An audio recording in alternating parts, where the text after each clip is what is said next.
Welcome to this special video, where we will analyze in detail the historic moment of Donald Trump's second inauguration, a moment that gathered not only the extended Trump family, with Melania, Barron, Ivanka, Donald Jr., Eric, and Tiffany, but also prominent political figures of the past, such as former Presidents Barack Obama, George W. Bush, and Bill Clinton.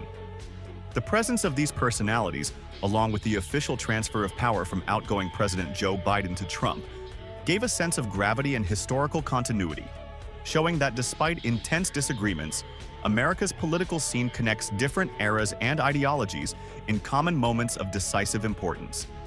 Immediately after the inauguration ceremony, Trump took on his role and began his second address, strongly presenting his political arguments and criticizing Biden's decision to preemptively pardon key political allies and family members, a move that, according to him, aimed to protect individuals who could potentially become targets of the incoming administration.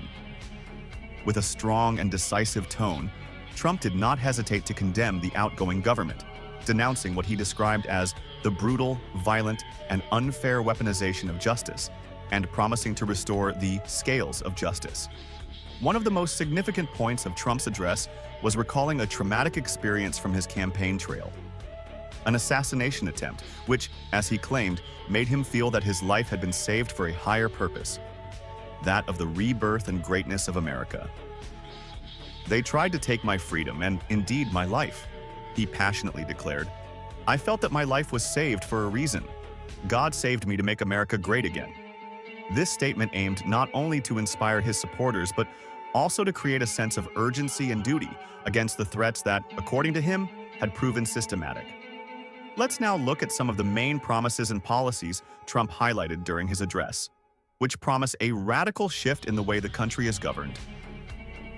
Firstly, Trump announced that he would end the practice of catch and release, the term used for detaining individuals awaiting court hearings so they do not remain free in the community. He said, "I will declare a national emergency at our southern border. All illegal entry will be immediately halted, and we will begin the process of returning millions and millions of criminal aliens to the countries from which they came." With this statement, Trump aimed not only to forge border security, but also to deter any future invasion, promising that his military forces would take action to repel what he described as the disastrous invasion of the country.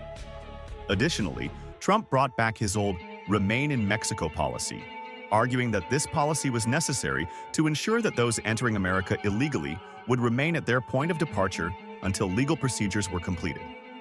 At the same time, he expressed his intention to send troops to the southern border to prevent any potential invasion and ensure national security, turning the border into a line of defense against external threats.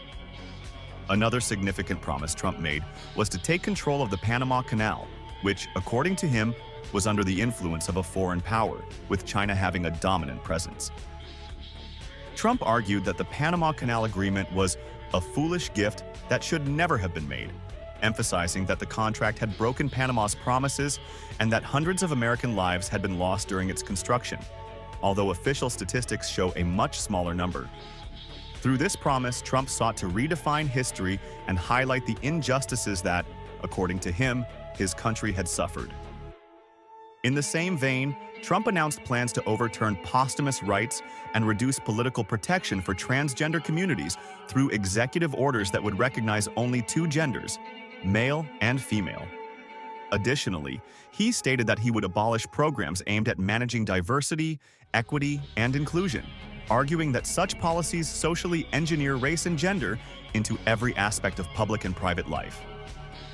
This political approach, although it sparked intense reactions, was a decision aimed at transforming the social and political fabric of the country according to the traditional values he espouses. Furthermore, Trump did not fail to mention the country's energy policy, announcing his intention to declare a national energy emergency. With the famous slogan, "We will drill, baby, drill," he emphasized the importance of exploiting natural resources, particularly fossil fuels, to revive America's economy. As part of this policy, Trump also promised to overturn measures related to electric vehicles, seeking to lift any existing or future obligations that could hinder the development of the traditional energy sector. If you liked this video and want to stay informed about the most important political news and analyses, like and subscribe to our channel. Thank you for watching.